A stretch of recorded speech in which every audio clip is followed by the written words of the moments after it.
Darkcast Network. Welcome to the dark side of podcasting.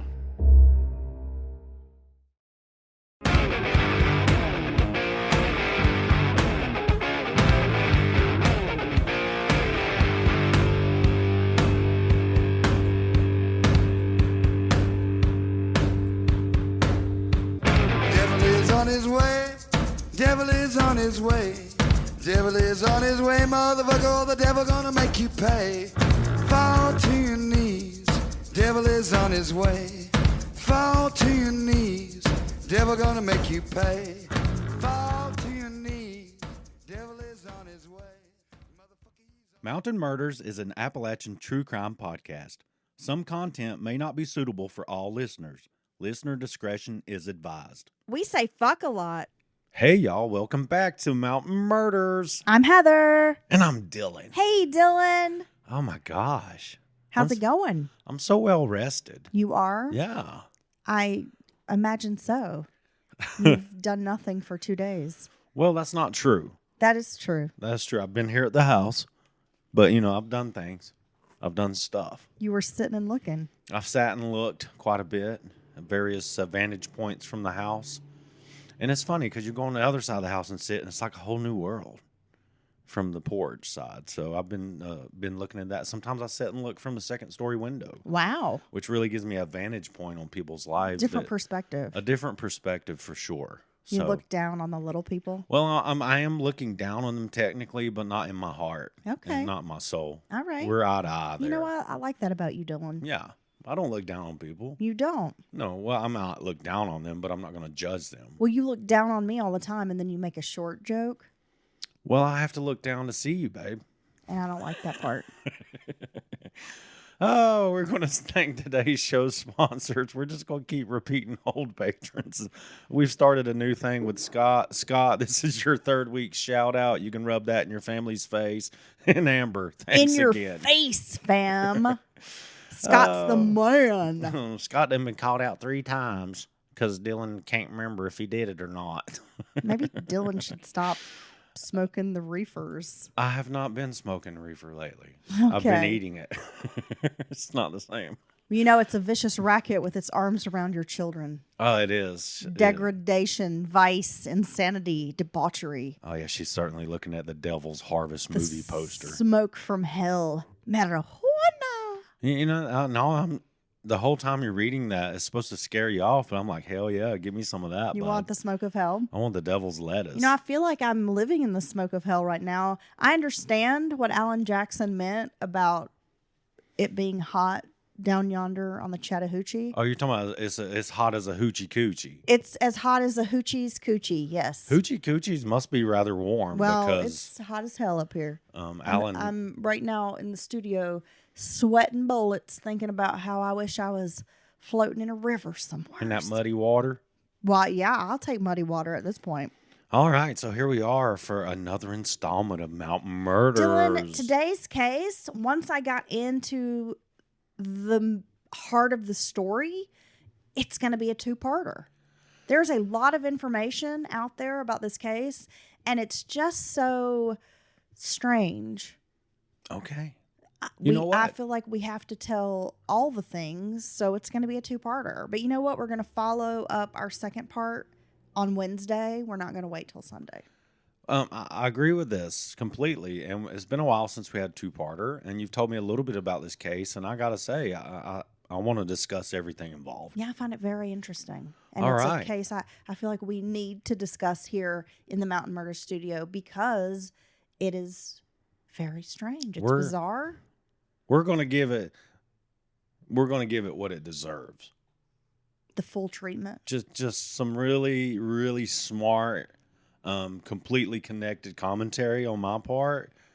And Heather, I got to say, she's been really busy lately, so she spent all day yesterday putting the script together, and I was not allowed to bother her. I never said that. You made the decision to leave me be because you were busy sitting and looking. Well, I knew better. Okay, I knew better because you were like, look, I got to get in here. I got to get this work done. I'm kind of backed up. And yeah, so I knew better than to mess with you. I was okay? backed up, and today is the day of the release. She's gonna. I'm releasing it all over your ear holes. We're gonna empty the story all in you guys' ears. Yeah, you ready, Dylan? Oh my God. Yeah. Let's get William started. Henry James Douglas was born November 1st, 1941 in Saranac Lake, New York. Now, am I saying that correctly, or am I pronouncing Saranac? Because I know there's like a beer, so I thought you might know. I've never heard of This- Saranac beer. Or I don't know if it's Saranac or Saranac or anywho. It's I in bet New one of- York. It's in. Somebody will let me know. I'm just going to call it Saranac, and you can correct me that I'm very wrong. Saranac Lake was known for its fresh air and serene atmosphere, and the Adirondack Cottage Sanitarium, a top location for tuberculosis patients at the time.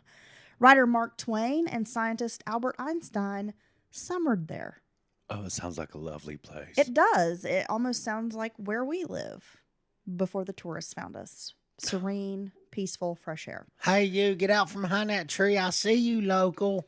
Come down here and get me a craft beer. Yeah, Douglas's early life was was not one of affluence. Okay, Dylan. His father Bill was a plumber, and his mother Eleanor occasionally earned money as a maid. I've been known to lay a little pop in my day as well. Just some good old, working class folks. The family struggled to make ends meet and eventually moved to Lake Placid when William was only 5. Now, the only thing that I know about Lake Placid is that there was a giant alligator there, and Betty White was feeding it.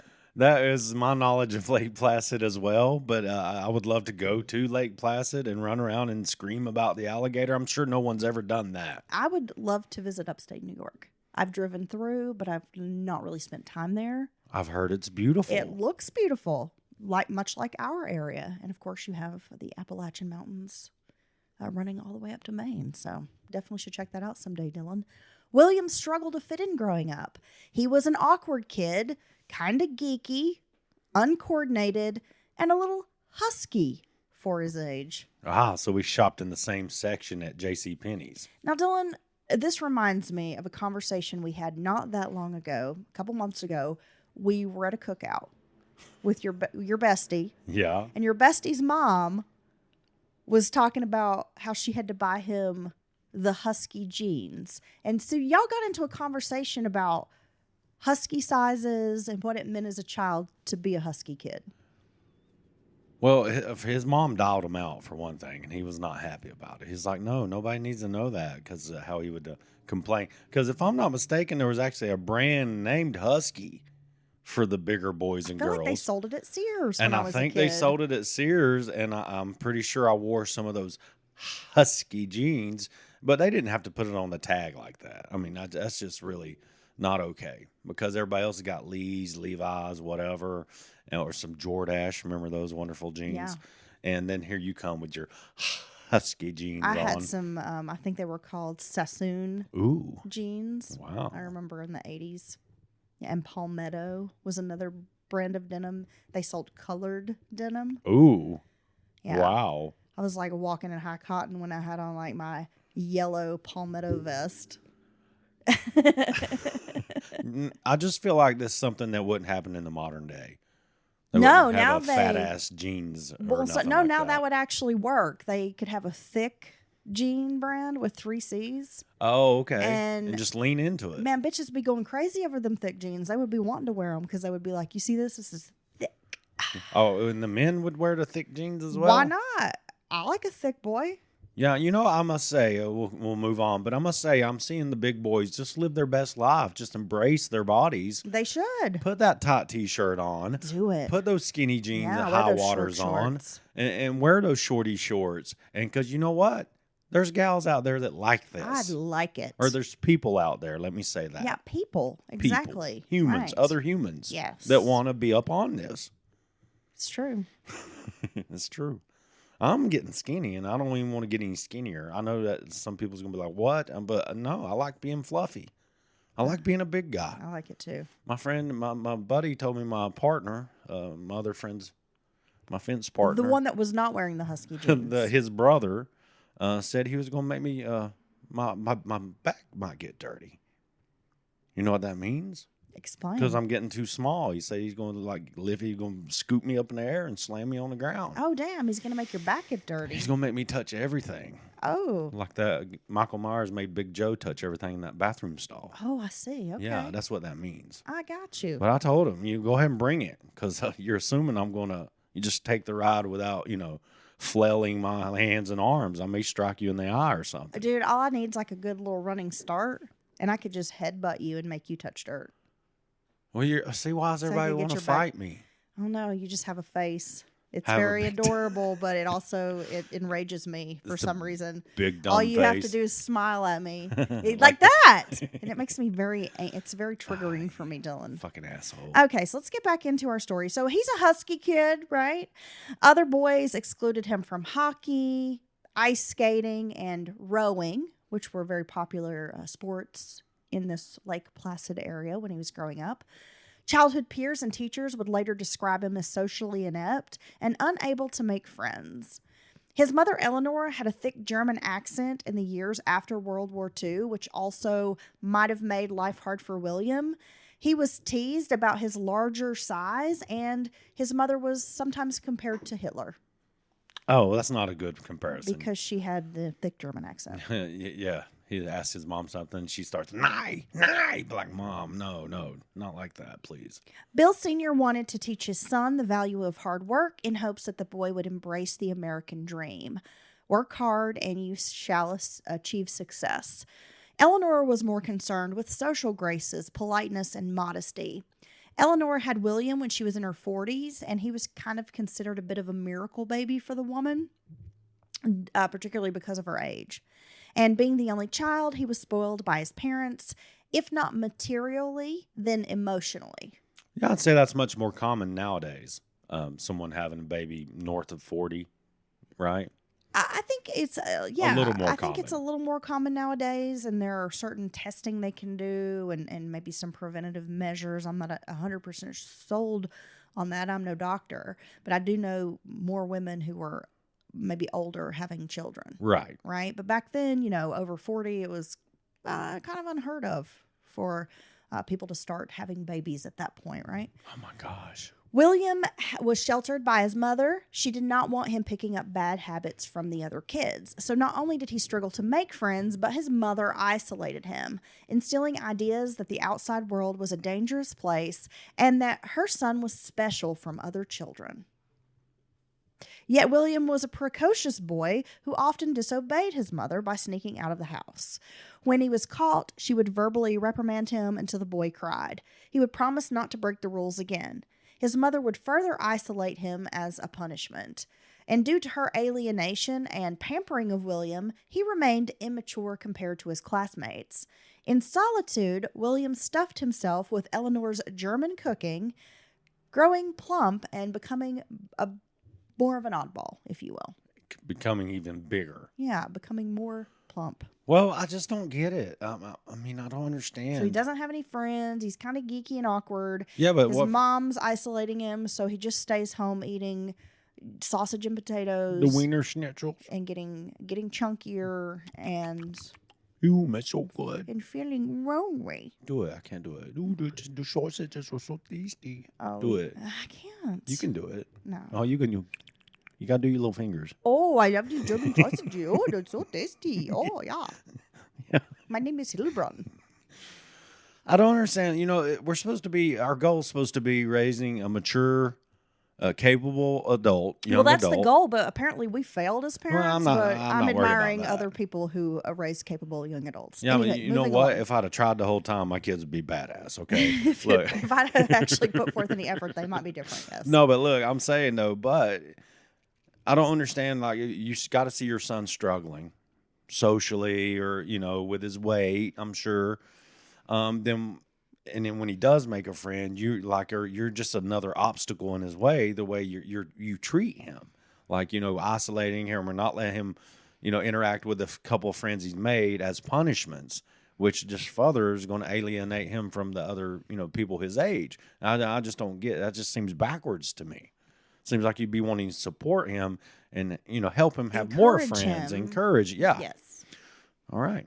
In 7th grade, the family moved to Plattsburgh. The new environment didn't help William. Instead of flourishing with the move and the change of scenery, William struggled again to make friends.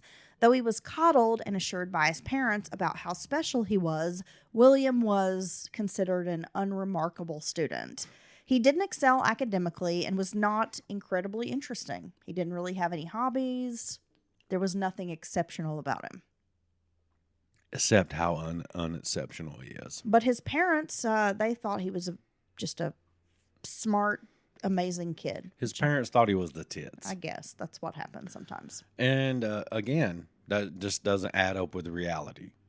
You know, the reality of the situation. Well, we're not managing expectations. No, because you're Right? like you're telling him, oh, you're keeping him, isolated under your wing, basically. Oh, you're great, you're the greatest, you're doing so, you're killing it.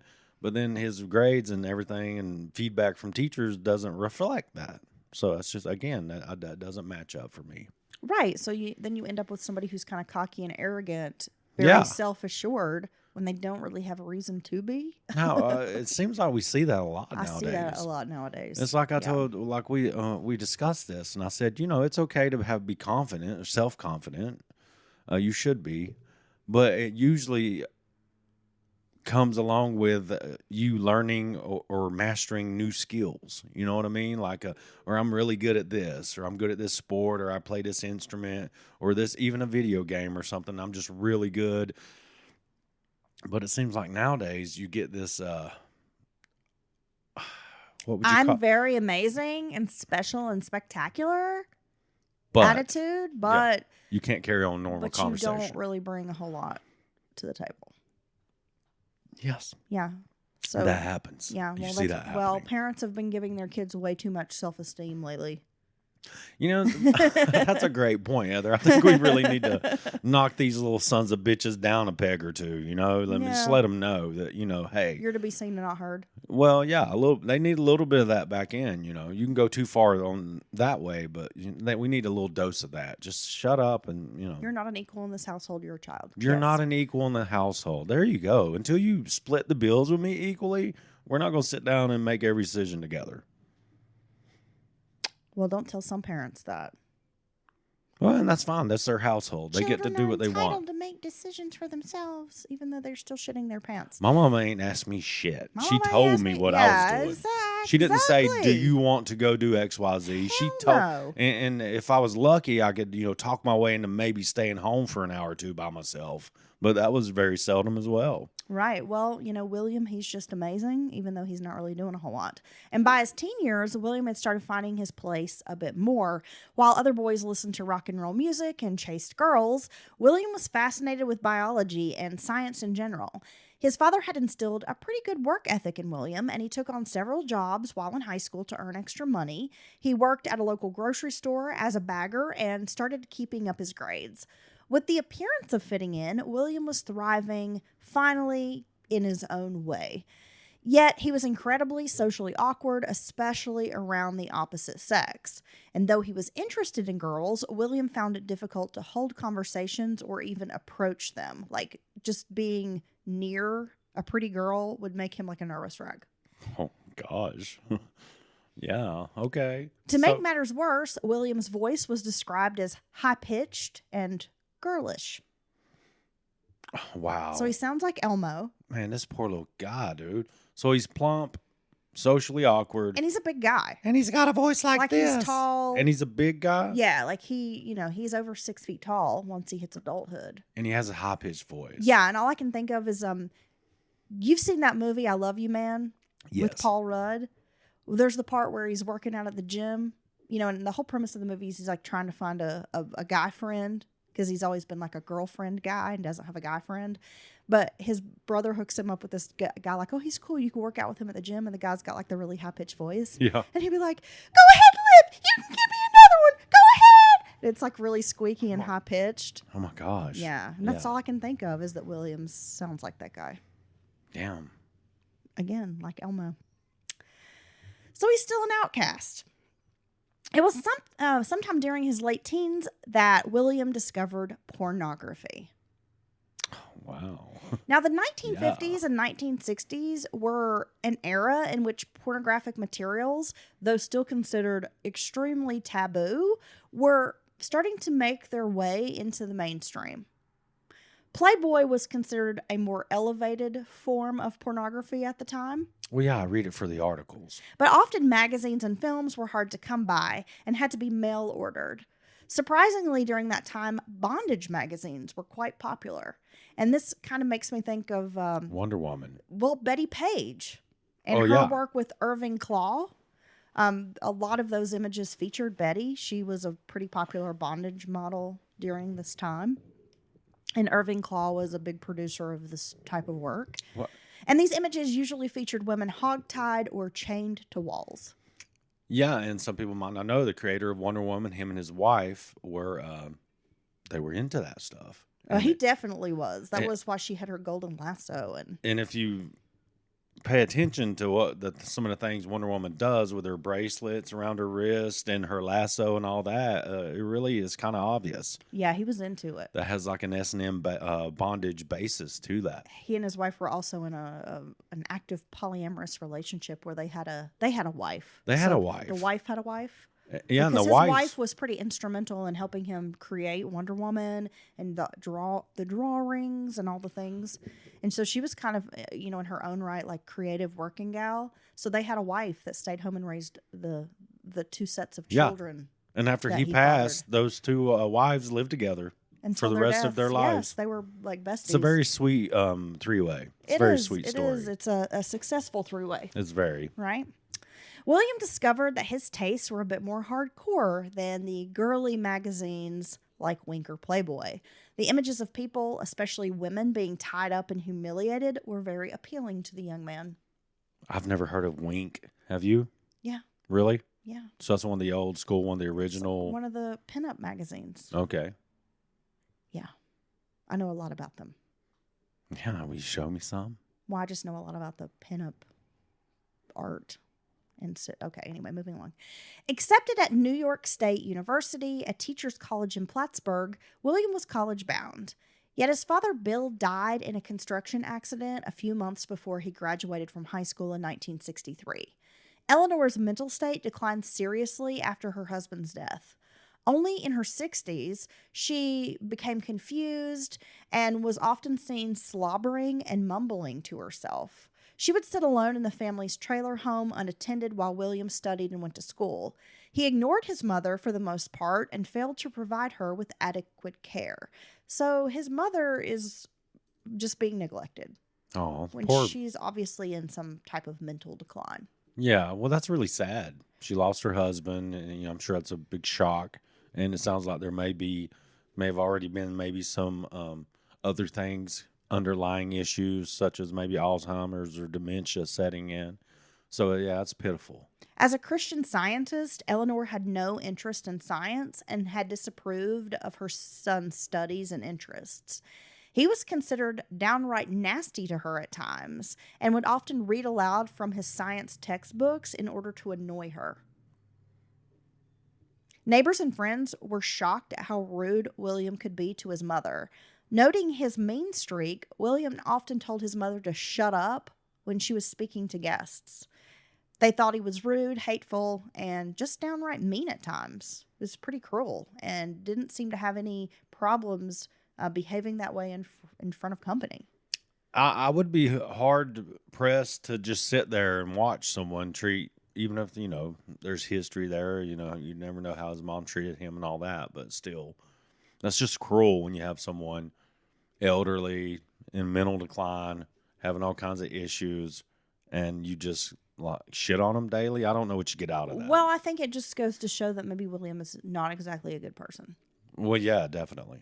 William seemed to fit in better at college than he had in high school or elementary school. He became a member of the Pi Alpha Nu fraternity, where he enjoyed drinking beer and partying with his fraternity brothers. He even attracted the attention of several young female nursing students during this time.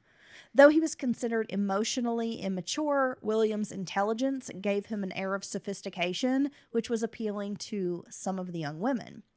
He had also been crash dieting and exercising with his fraternity brothers to lose some weight. Though not considered a handsome young man, he had an angular face and large ears. People did consider him to be just average looking. But, personality, charm, brain power, all of that thing Angular face with large ears? can kind of elevate a person's appearance, right? What? Oh, yeah. I think personality is very, very important.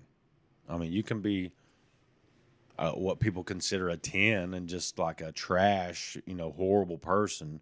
I wouldn't want to be around you. Matter of fact, that's not my type anyway. A 10 is not your type? Well, no, like this, Thanks. I knew you Dylan's was like, gonna do I it. only like ugly girls who are funny. I like well, one here and I a- am, bud. I like 1.5s. They never leave. No, honey, that's not what I'm saying. totally I'm what he's saying. talking about the type. You know the type. I'm not the pretty boy that you used to date back in the day. I never dated Well, pretty boys. Yes, you did. I don't know You're a what you're damn saying. lie. This doesn't make any sense. That's stupid. How, if I'm so ugly, how did I attract a pretty boy then, Dylan? Well, I don't know how you landed me. Well, But you I'm should here. know. No, but look, what I was saying is my wife's beautiful. She's the most beautiful woman to me, obviously. See how he's backpedaling now? Or I wouldn't be with her. You're not even on the scale because there's not a scale that can quantify my feelings for you or what I Oh. think you look like. Okay? Oh, okay. Yeah. How do you like that? Yeah. Yeah, you're on the That, you know what that sounds like, Dylan? what? A damn lie. That's not a damn lie. But I wouldn't want to be with someone who's considered super, super gorgeous, attractive, and just I think you feel the same way because they And then they're just vapid. yeah, That's they what you're oftentimes come saying? with a shitty attitude and a personality. They're vapid or self-absorbed. They're I don't know. I'm sure there's some pretty hot person out there with a great personality and will give you the shirt off their back and all that, but I haven't met them. They're usually assholes. Yeah. Okay. I agree. Now let's move along. So the new college version of William earned the affections of a nursing student from Rhode Island named Nancy Bolton. Nancy was described as plain, heavy-set, prim, and a bit stoic. Stoic. Nice. Like William, she had lost her father at a young age. Nancy viewed William as a man destined for greatness. She saw him as quite intelligent and he earned good grades, so she really thought, this is a guy who's going places. As for William, he was happy that any female was paying attention to him. After graduation, William and Nancy were married. So he's just glad she's touching his pee-pee. But I was thinking that. I was like, this is what Dylan would say about this situation. We And s- then you just said it, so... We see people out and we're like, well, I think they're just both glad they're touching, bumping uglies together. They're touching each other's pee-pees. We're that way, right? Well, I'm really glad Because you touched my apparently I'm pee-pee. hideous, so you're just happy to have somebody Yeah, I have to as drag you out of attractive as me touching your wee-wee. drag you Okay. out of your cave and make you touch my wee-wee and then It's put you true. back because you're a I'm a troglodyte, little goblin. cave-dwelling creature. I wish I would dwell in a That cave. would be awesome, wouldn't it? I could come out and yell at people, get off my cave. Hey, get out of my dirt. Yeah, get out of my dirt cave. Okay, William established himself as a high school science teacher in upstate New York. Yet he was frustrated with the teaching job and applied for a National Science Foundation Fellowship, which would give him 1 year postgraduate study at Yale University. This opportunity would change William's life forever. Not intimidated by Yale's strenuous course load, William thrived. He was very successful academically, rising to meet every challenge. Now he felt he could not return to being a lowly high school teacher because he was a full-fledged researcher, like a real scientist. His next move was to pursue more postgraduate work at Brown University. While the campus was abuzz with young hippies protesting the Vietnam War, experimenting with sex and drugs, William focused solely on his studies. He and Nancy were already planning a family at that point, and he had no interest in counterculture America. Eleanor passed away during the time while he was studying at Brown. So when he graduated in 1970, his mother was already deceased and didn't attend his college graduation, much like how his father had passed away before he graduated from high school. Would have been really scary if his mom had come. So he's not able to show them that, I am your special boy. Yeah, but I wonder if he even cared at that point. to, about impressing his parents. After earning his master's and doctorate degree in biomedical sciences, William took a teaching post at Edinburgh State College in Pennsylvania. Within a year, he was offered a job at W. Alton Jones Cell Science Center as a researcher back in Lake Placid.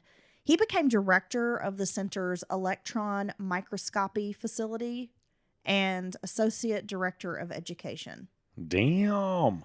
I think it's microscopy. Microscopy. Yeah, that's right. I don't know. Microscopy. How could it not be? I don't know. I'm not a science person. He specialized. Nobody could tell. Apparently Nobody. I'm not an English person either.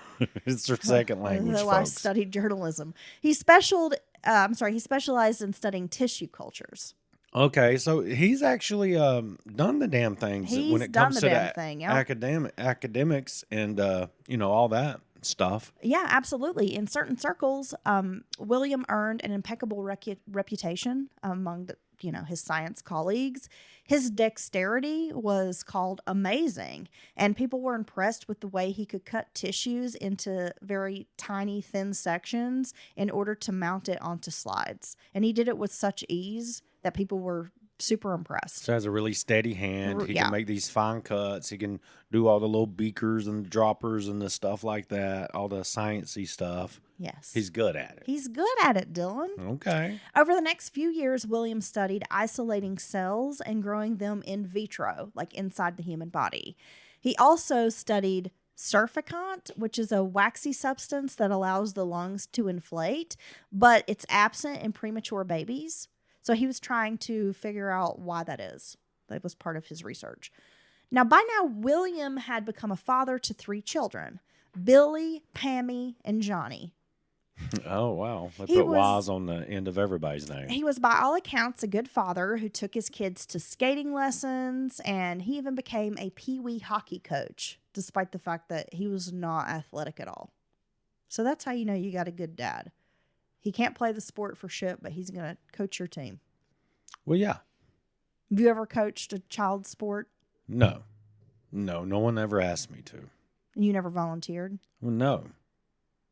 My kids weren't into that stuff. I tried to get them with athletics, and they just didn't really take to it, even though they could have been good at it. And I think maybe I didn't take to it as a parent, because you got to, around here, I don't know how it is in other places, but it's a lot of politics, and it's very cliquey. Got to get on that travel ball team, Dylan. If The you ain't parents. spending every weekend traveling with your kids, you're a piece of shit. You got to get on a travel ball team. I'm telling you what, it's the only way.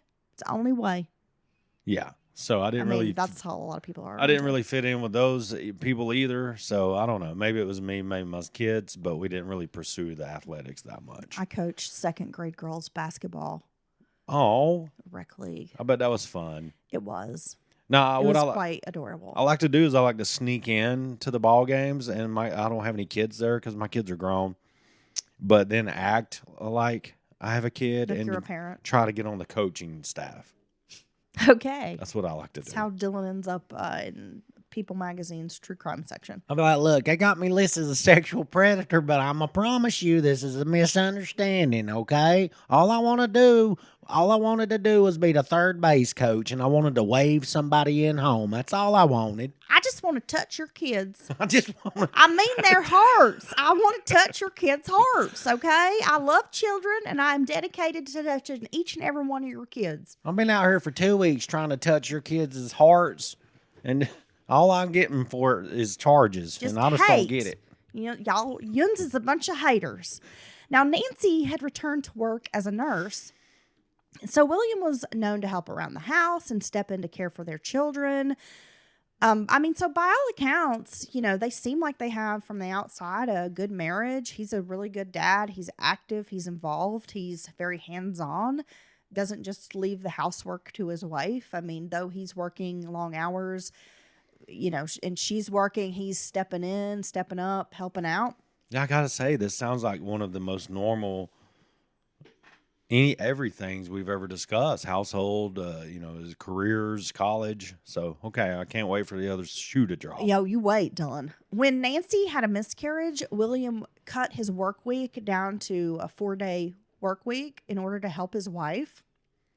And though he was an active husband and father, William's work as a scientist did not suffer. He published a number of articles in scientific journals and served on various boards. He was also invited to be on a review panel at the National Institute of Health, served as a consultant for the American Cancer Society, and also for the Department of Medicine at the Memorial Hospital in Pawtucket, Rhode Island. Damn. You know, I feel like that's when you really arrived, when you're like really somebody, is when you're invited to be on a board, when you're like a board member. You right? think so? Doesn't that just scream success? I mean, I think Even if so. it's a volunteer board member, I feel like that, oh, you must be important. You're on a board.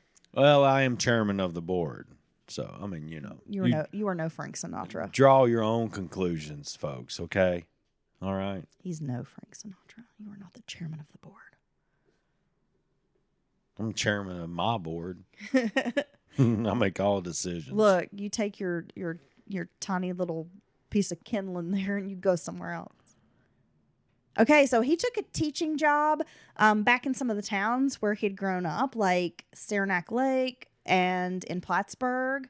So he would go teach college courses and do sort of like these special education courses and that kind of thing for students back in his hometowns, which probably feels good for somebody like William, who was kind of a dork. He's doing bully. TED Talks before And- TED Talks. Yeah, and then now he's going back and he's like, oh, celebrated. He's so smart. He's a scientist. Well, I guess that's a big, fat, smart scientist That's right there. Dr. Douglas. In 1978, William received an offer from Tufts University Medical School in Boston. His work at Alton Jones had impressed a cell biologist, Dr. Karen Hitchcock, who was a faculty member at Tufts. She just thought he was the bee's knees and really kind of pushed for him to get hired on at Tufts. And he was offered an assistant professorship and his own lab that he could oversee. Wow. So really doing the damn thing. And this is very impressive for someone, in this type of position. Well, I mean, being you a know, scientist. when you're growing up and be like, I want to be a scientist. I mean, it's just one of those things. I would imagine a lot of people don't go on to be scientists, but he's actually being a scientist. Yeah. And not only that, he's doing a really good job, and he's getting noticed by, which I think is a huge compliment to, obviously peer reviewed. Everything matters in science stuff, white papers and stuff. No, but I mean, he's getting recognition from his peers in his fields and stuff, and I think that's very important. Yeah. It's like the ultimate validation, right? Right. Little did they know at Tufts, but William had caused a lot of problems at his previous job at Alton Jones. He had started a feud with the center's director and caused a great deal of upheaval among the scientists he worked with. William disapproved of how the center was being run, and despite his high-pitched voice and mild-mannered demeanor, deep down, William was a hard person and kind of wanted things done his way. And so people started to see cracks in this mild-mannered His mask is personality. slipping. Yeah, that he can be very hard, demanding, Hey, Val, and wait a minute. difficult. I can't do the high voice. I shouldn't do it. It's bad audio. William would leave the Jones Center under a cloud of controversy. It didn't matter, though. He saw Tufts as an opportunity to step up to bigger and better things. He's like, I don't even need you guys anyway. Tufts wants me. Exactly. I'm about to be an assistant professor over there at Tufts. By the time William arrived in Boston, the red light district known as the Combat Zone had already been active since the 1950s. Whoa. The hoe strolls called the combat zone? Yeah. Golly. Let's talk a bit about this. And I'm Dylan. sorry, maybe I shouldn't have said hoe stroll. Maybe I should have said the sex worker sidewalk. They call it the hoe stroll. Yeah, there it is. They call it the track, y'all. They call it the blade. I'm going to go out there and work the track. The blade. The blade. That's what they call it. Walking the edge. Figueroa Street in LA is the blade, bro. Yeah, I call that place you get some damn penicillin jobs. Is Yeah. what you're going to need after you get down there on I'm Figueroa. not sure you even going to have anything to cure what you might catch there. The 3-block area was known for prostitution and seedy bars. It had been kind of roped off from the areas of shopping and financial districts. And so it was almost like the whole city of Boston just kind of allowed these 3 or 4 little streets to Well, yeah, operate. there's a reason as for long as that. they didn't spill out. Right. And they kind of kept to this one area. And, it worked for There's a some years. reason prostitution is known as the oldest profession in the world. There is. Yeah, Why is that, Dylan? because people's always wanting some. Because you've been buying and selling it for a long time, huh? No, I'm just saying people want sex. They do? Yeah. And if they can't get, and they're not getting in their life, they want somewhere where they can go scoop up a 6-pack.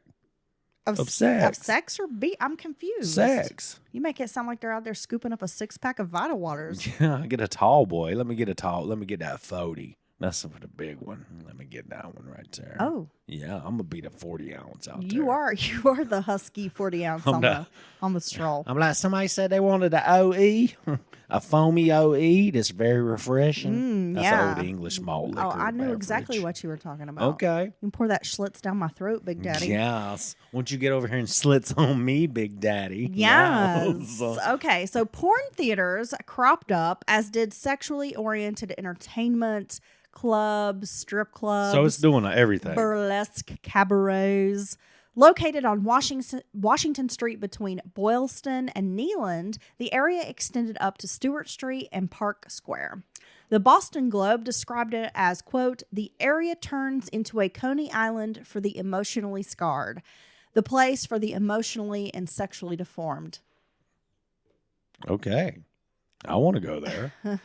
Newspapers reported tragic stories of strippers who were in their 70s and a woman who also shot her daughter dead so she wouldn't work as a Boston prostitute. Well, that's sad.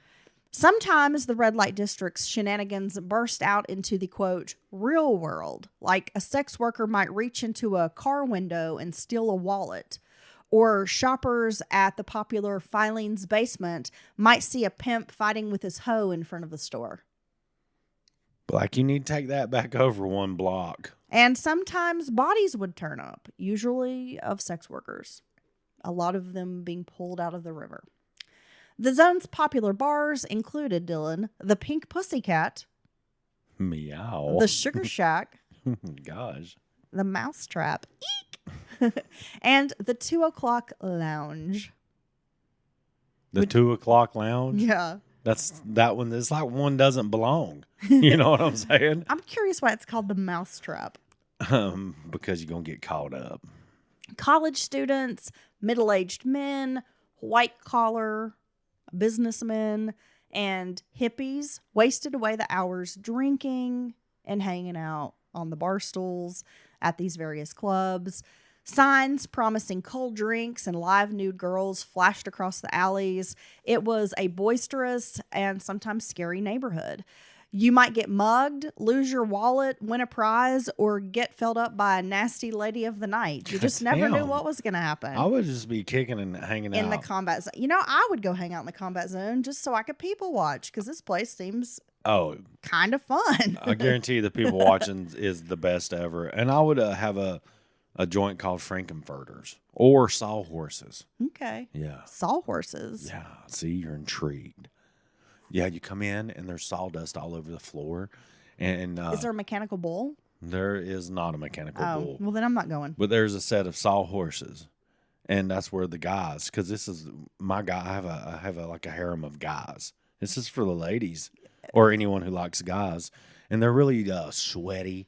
They're like working men, They have tool belts. So they're like doing pommel horse, like Yeah. gymnastic moves on the course. sawhorses? Yeah. I'm not going to this place. Why? Everybody's sweaty and there's smell of sawdust in the air. Yeah, if I want to smell a stinky man, I'm married to you. I don't need to go smell a stinky, sweaty man somewhere else. It's very unappealing. Some people's going to find it sexy. Well, them people can have you and your dirty damn socks. I'm not going. Okay, back to my story.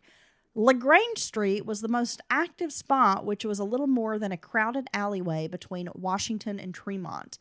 It was home of Good Time Charlie's Bar.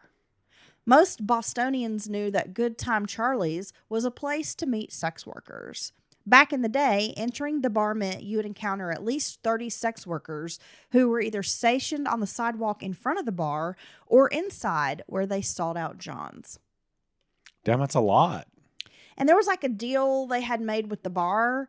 They could come work the bar, but they had certain rules. Like they had to let the client come inside They weren't allowed to steal the client off the sidewalk. Right. They want them to get a drink. They come in, and- you have to at least get one drink with the guy before you take him away. Those kinds of things. Okay. A new owner had bought Charlie's in the late 1970s. I believe it was around 77, and tried to gussy up the place by putting jazz music on the top floor. And he demanded that sex workers follow a strict dress code if they wanted to work inside. The women had to look presentable and decent, according to the new owner, not obvious. They could not look like obvious sex workers. So you couldn't come in there wearing lingerie, ashless chaps. No chaps have asses in them. I'm just saying. We've been over this. Yeah, I mean, he wanted the women to come in wearing, nice dresses, to look more A little bit sophisticated. professional. Like, Right. Yeah. So his place doesn't look like there ain't chicks standing outside with their boobs and butts hanging out. Yeah. Okay. Though efforts were being made to clean up Charlie's, it still had a bad reputation. In 1977, the bar had its license revoked for being a center of prostitution. A Boston Globe reporter wrote, quote, "Boston does not have a town dump, it has the combat zone." Then went on to describe how a person risks their life if they visit. During a 7-month period in 1978, more than 30 sex workers reported to police that they had been beaten and mugged while working the zone. So not a safe place. Well, no, it's the same thing that happens every time in areas like this. You have people taking advantage, people exploiting. And that's why some people say you should legalize it. When William took the job at Tufts University, he settled his family in Sharon, Massachusetts. It was a suburb about 25 miles south of Boston. Among the wealthiest counties in America, Sharon is located in Norfolk County. They bought a green Dutch colonial on a cul-de-sac. It was a far cry from the trailer park that William had grown up in. By now, the marriage had cooled. Nancy had some kind of surgery. I'm not sure exactly what the surgery was, but it made physical intimacy painful, and she often blamed William for this issue. Oh. So again, I don't know what kind of surgery it was. She blamed her husband. Like, I wouldn't feel this way if you hadn't made me have this surgery. So I don't know exactly. What if he gave her a venereal disease? Well, I don't know. And then it did something to her. And then she had to have surgery to fix it. But now she's and that's how it's his fault. Yeah, I don't know, Dylan. Yeah. He felt Nancy that was denying him sex, and that they had a loveless marriage, and that it was very, very boring. Nancy had taken a nursing job working nights, and she rarely conversed with her husband. And when he would speak to Nancy, all he did was talk about work. So this does not seem like a fun marriage, right? No, definitely not. From the outside, they appeared to be like any normal married couple with kids, but they were actually living separate lives. It didn't take long for William to start exploring the new city and discover the combat zone.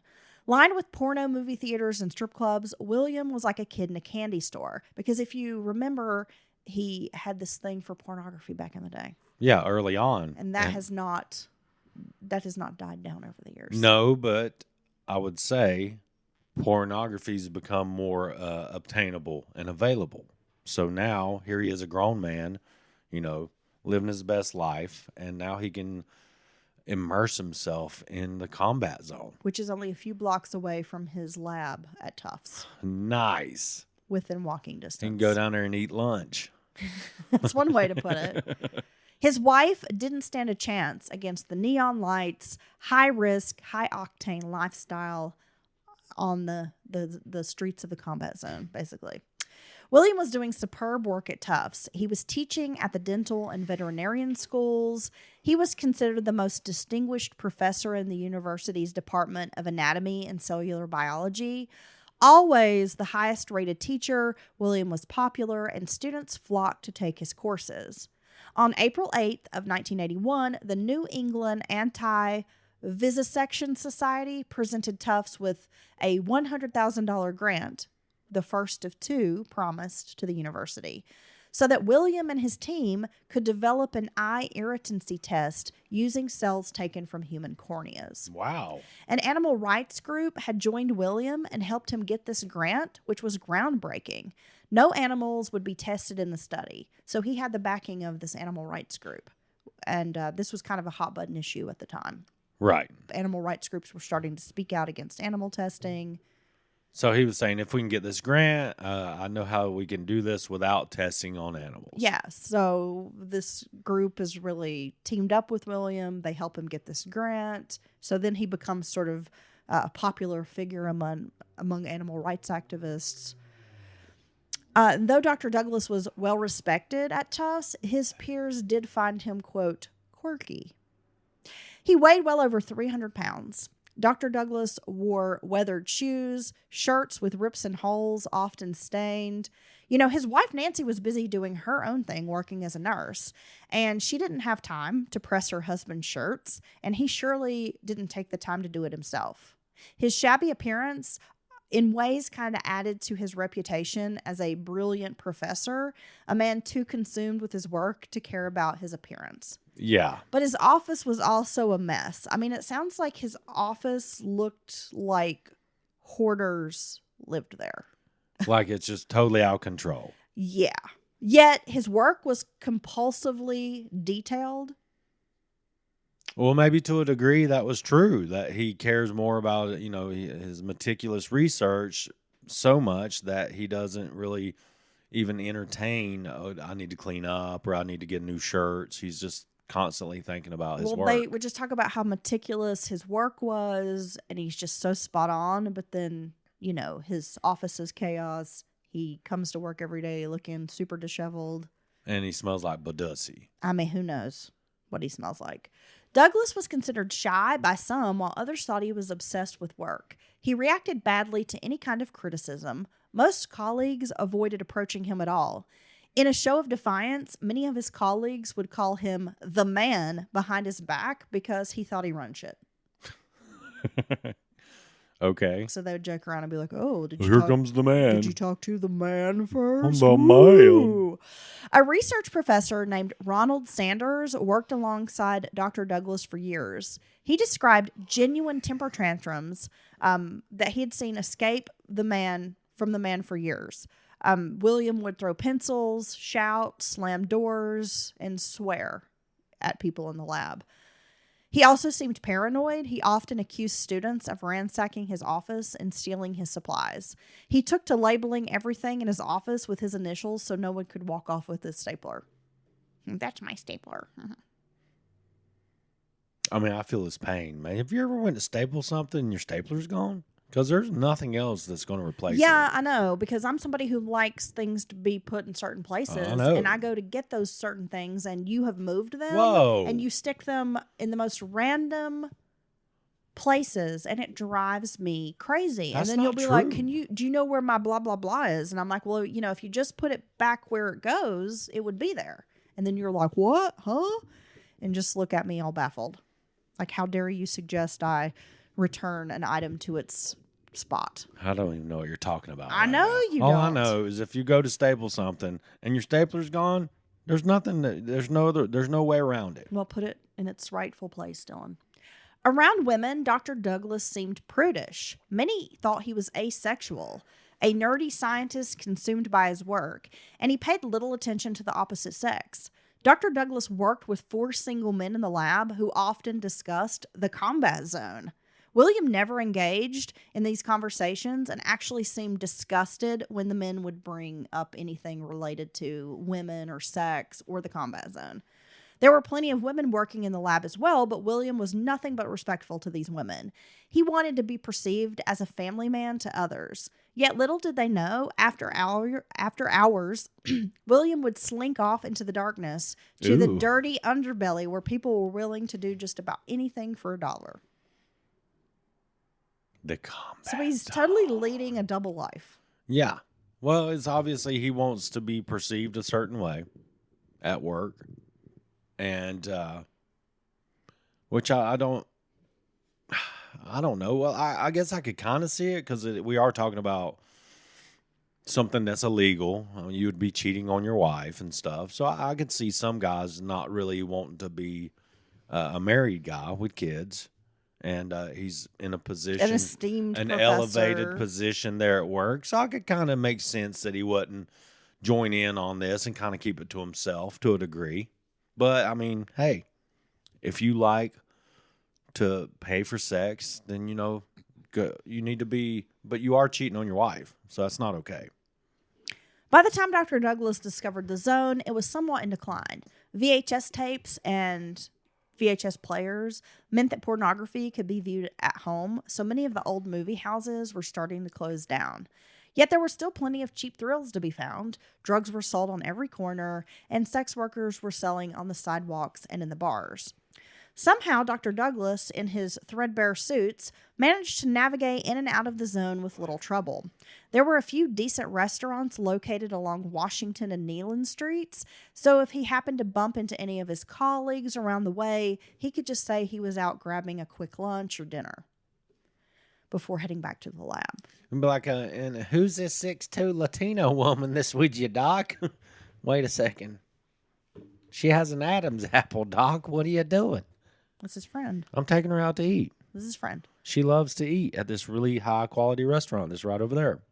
William's sexual appetites would surprise many from his past. He had always been the type to avoid bar rooms, vulgar talk, and was even considered a cheapskate by those who knew him.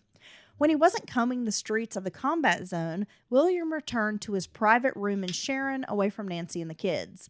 By now, the couple no longer shared a bed or a bedroom.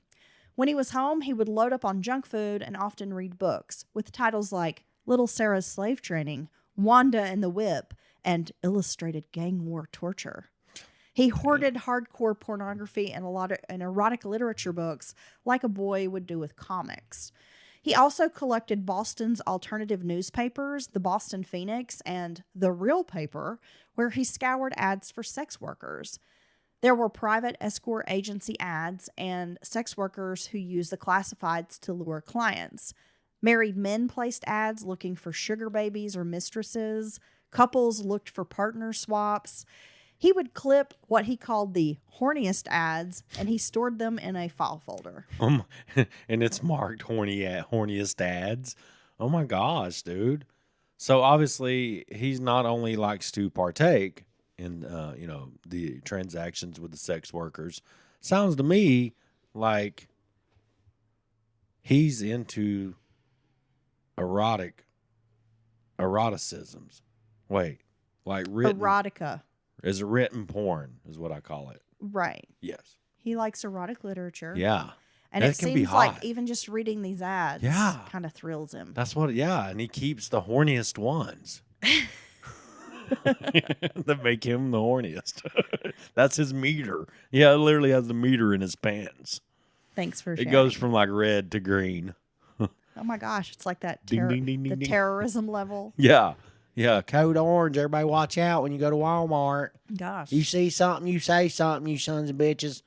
Sometime in April of 1982, Dr. William Douglas would come to meet a young sex worker named Robin Benedict at the Good Time Charlie's bar. It was around this time that William's behavior started changing. The once punctual doctor began arriving to work late. He offered up fanciful stories about getting mugged, and his coworkers knew they were lies, but no one pressed the man for the truth. He had a couch delivered to the office for lunchtime naps, yet colleagues learned he was actually spending the night in his office. He often looked sleepy and disheveled, making up excuses about why he had to sleep over in the office. He missed meetings. He would disappear in the middle of the day without warning. William began displaying erratic behavior, engaging in petty arguments with people. He would throw a radio across the room if he thought students were playing their music too loud. That seems like a strong reaction. In the lab or in the classroom. Okay. Some considered he was working too hard. Others gossiped that William and Nancy must be having marital problems, though he was still known to call his wife several times throughout the day. But for a man to sleep in his office, they just assumed things couldn't be happy at home. And that makes sense. I mean, really, that's one of the, unless he is just covered up, buried in his work, and but you want to, even if you're only going home for a few hours, like you've worked late and you got to be back the next morning, you still want to go home. You know, everybody wants to go home, even if it's for a short period. Clean up, relax. Well, you do, and if you're married and you have a family, Well, you wanna see your There's family. an expectation that you're going to Come home. return home. That you're going to come home every day and Yeah. have dinner and Yeah, maybe. spend the night and spend time with the family. So I mean, at this point, he's completely neglecting his kids and his marriage, his wife. He can't get enough of the combat zone, dude. Good time Charlie's. I mean, who doesn't want to go down there and get drunk? William dropped weight, and his coworkers noted that he had began coloring his gray hair. No one recalled meeting a mysterious grad student named Robin Benedict, yet William put her on the payroll for $1,000 a month as his assistant. He told everyone that the young woman had once worked at MIT, but the unnamed colleague had been unable to pay her, so he had recruited her to come work at Tufts. He pushed her to get overtime pay, which was typically off limits for grad students. His associates began joking behind William's back that he must be sleeping with this grad student. Yet most of them were still convinced that he was asexual because the thought of William engaging in sex was just, they couldn't Too much. They couldn't wrap their hand around it. No. 20-year-old Robin had met William when she was relatively new to the combat zone. So let's talk a little bit about Robin Dillon. She was described as pretty, and some would say she was one of the highest paid in the neighborhood. But Robin charged about $50 for a half hour, which was the going rate in the combat zone at the time. But there's become almost kind of like this myth surrounding Robin. Oh, really? Like, oh, she was making way more money than that. You Oh, know, like, well, it's $100 an hour, bud. And I'm going to guess that it doesn't take 30 minutes sometimes.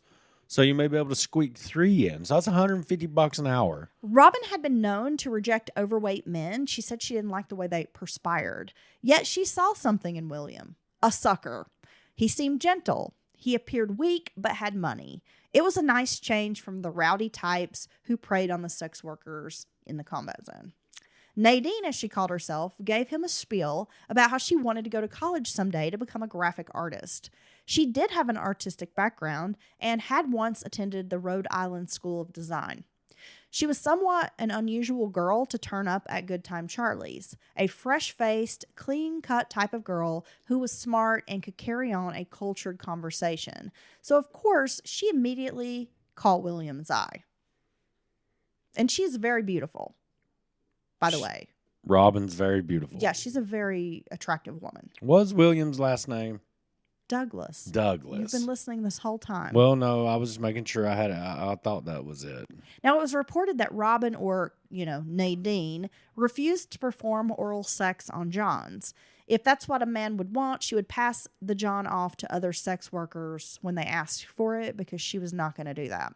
She reportedly passed off William Douglas several times in the beginning, not only because she didn't perform oral sex, but she was also turned off by his weight. Yet, after a few meetings, Robin reportedly agreed to bring William to Beacon Street for the full treatment. She would often call him at work and say, "What's up, Doc?" as he became a regular client. Is that a Bugs Bunny reference, you think? It seemed after Dr. Douglas met Robin, he stopped coming into Good Time Charlie's. He also frequented the 2 o'clock lounge, according to other sex workers, but seemed to forget it existed as well. The 2 o'clock was notorious because the sex workers would service clients right there in the bar's darkness. Douglas had become obsessed with one of the prostitutes who worked there, and she eventually moved to Vermont and took a job as a dog groomer to get away from him because he was hounding her so much. Hey, I like that. Since her, he had unsuccessfully tried to attach himself to some of the other sex workers, but didn't have much luck. Then he met Robin Benedict, and she blew his mind. Robin is beautiful, and William is kind of goofy looking. Yeah. Yeah. Mm-hmm. Angular face with big ears is a great description. But I could see him being, if she was so motivated, he would just be putty in her hands. You know what I mean? Robin rented a Beacon Street studio apartment where she conducted business. This is like her trick pad, Wow. as it was called. I like to go there. It was, I bet you would. To someone's trick pad. I bet you would. Not Robin's. That's a damn lie. You just said she was hot after you called me ugly. She's old. I'm divorcing you Stupid. after this episode. Oh, man, come on. Do our listeners see how you treat me, Dylan? Honey. This is why I'm mean to him. This Because is- he's so mean to me. It If hurts my feelings. I was single, I would go to her trick pad. I bet you would. Okay. Yeah. I don't have a problem paying for it. Okay. I pay for it all the time with you. I'm just kidding. You haven't been paying for it lately, broke ass. That's a damn lie. Wow. You Damn. you haven't been handing me wads of cash lately. I did. Yeah, and I had to pay the bills with it. That's Well, not the same. Here, baby, go buy yourself something nice like lights. Yeah, it's exactly what you said to me too. You were like, "Oh yeah, you like that internet? You better pay the bill. Here's some money. Go buy yourself something nice like the internet. Go buy yourself something nice at the grocery store. You go buy us dinner. And by the way, get me some bologna so I can make a fried bologna sandwich." You know you like it. Okay, so this apartment was sparsely decorated. It had only a bed and then a few sexy bathrobes hanging in the closet. It was a spot designated for quick sexual trysts. Dr. Douglas learned that Robin's real residence was in Natick, and he asked to go there someday, and she told him maybe. She shared the home with her boyfriend, Clarence Rogers, who is also, in essence, her pimp, but she did not tell William that part. And this whole time, William does not want to recognize that there's a possibility she has a pimp. And we'll get to more of that in a little bit. So it seems to me in his mind, he's trying to play it out like I met this cool girl. Yeah. Not that she's a sex worker and, as long as I pay her, she'll give me a little bit of attention. Right. So, yeah, it seems like in his mind, he's trying to convince himself, I just met this really cool, young, pretty girl, and she's kind of into me. That's exactly what it is. Oh, my That's God. exactly. Damn it, William. Robin stopped returning to the combat zone altogether because William was paying her enough money that she didn't even need sex work anymore. Robin had also started giving him oral sex, but she did insist that he wear a condom. The other sex workers knew what was happening and felt Robin was making a mistake. It was obvious to them that William Douglas was in love with her and that she was playing along.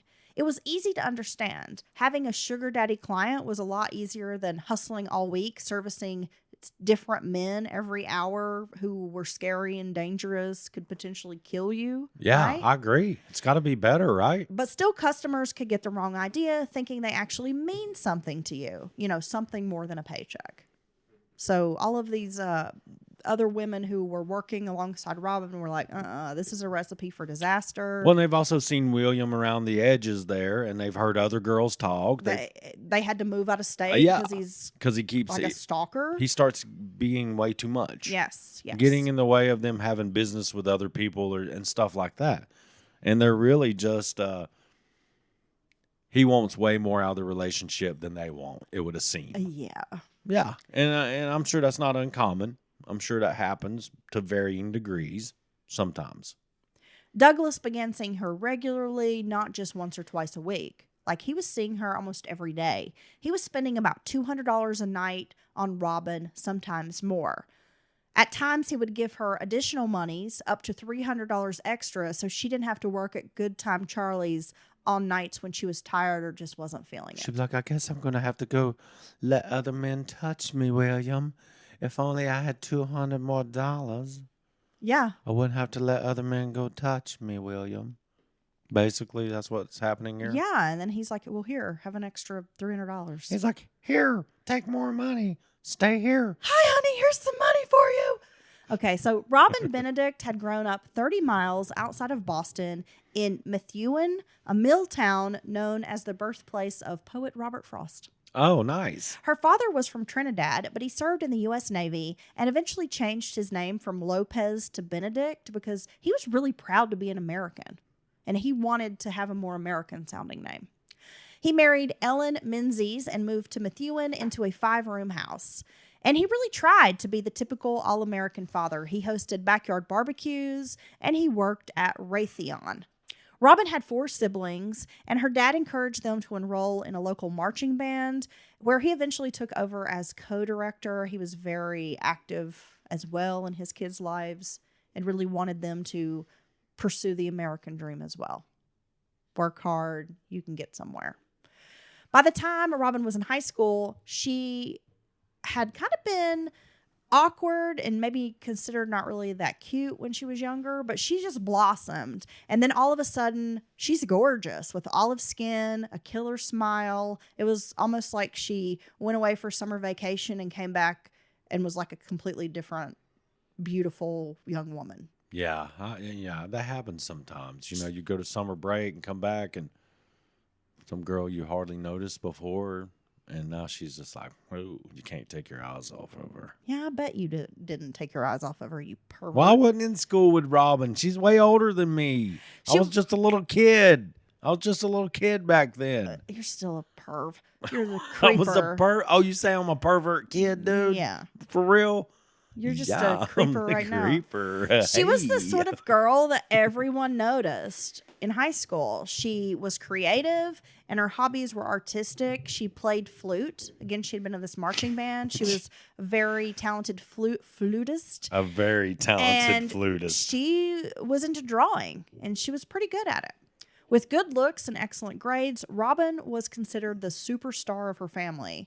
She was also called the glue of the family by her brother. Like she was kept everybody going, united everybody. If her siblings were fighting, she was the mediator. Like, Makes you wonder how she ends up in sex work. well, we're going to get into that, Dylan.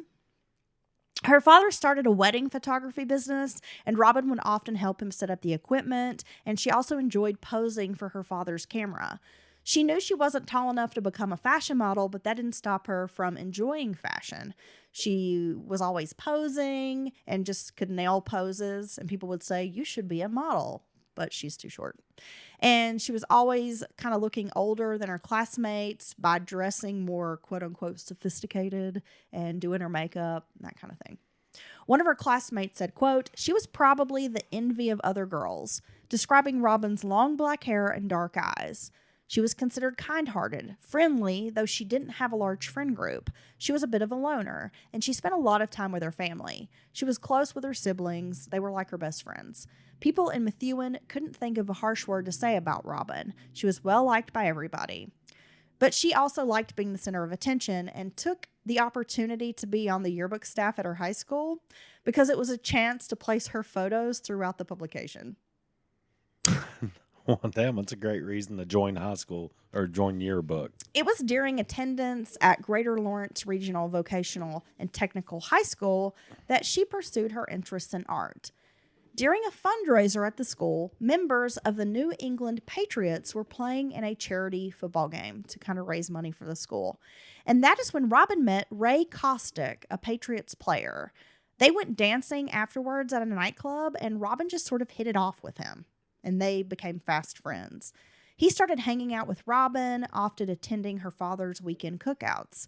Though he had a girlfriend and a new baby back home in Mississippi, this guy was lonely. And he soon enmeshed himself into Robin's friend group. Because, I mean, he's a young guy. He's playing football, but, like, he's new to town, doesn't really know anybody. Hits it off with her. She's very welcoming. Come hang out with my friends. Yeah, and I say this was before the monies were so crazy for football players. He probably more like a regular guy, you know what I mean? When Robin caught her boyfriend cheating, she cried on Kostick's shoulder. The affair didn't happen right away, but soon the pair were living together in Quincy, Massachusetts. So she gets her hooks into a pro football player. Isn't that the dream? I guess. Well, no, what you're supposed to do is have a baby bomb. Then you get like $50,000 a month in child support. Yeah. Yeah. Kostick took Robin to parties and introduced her to famous athletes. She would run errands for him when he was injured, and she worked hard at being a good girlfriend to him. But her dad didn't like Kostick, and Robin thought this was due to his race because he was black. But John didn't think anything about the race issue. I mean, he's from Trinidad. I was going to say. He's, they're Blacks they're not, mixed in well, I with- was going to say they're not white. No. They're people of color. And so it wasn't really that he didn't like the guy because he was black. He just thought this guy was low class. Kostick, despite being a pro football player, had dabbled in drugs in the past. He had a child out of wedlock, and he did run with some shady people, including pimps. One of the pimps was interested in Robin and asked about her quite often. This guy's name was JR, and we'll get more to JR here in a little bit. So, Robin's dad's like, he's just not good enough. He's doing this shady shit. Right. I'm not impressed that he's a football player. He's not. He's made bad choices. Yeah. And his pimp friend keeps asking about my daughter. Robin encouraged Caustic to bring his son to Boston, claiming that she would help take care of the little boy. He had gone back to Mississippi often to visit, and he would leave Robin behind. And Robin started pressuring him to have a child with her, but he was like, that's out of the question. I already have a baby out of wedlock that I hardly see. Right. I'm living away from my son. Like, I'm not having a baby with you now, no. Now, at one point, he brought his baby mama to Boston for the weekend and asked Robin to make her head get small, which means you need to leave the apartment. She's going to stay at the apartment.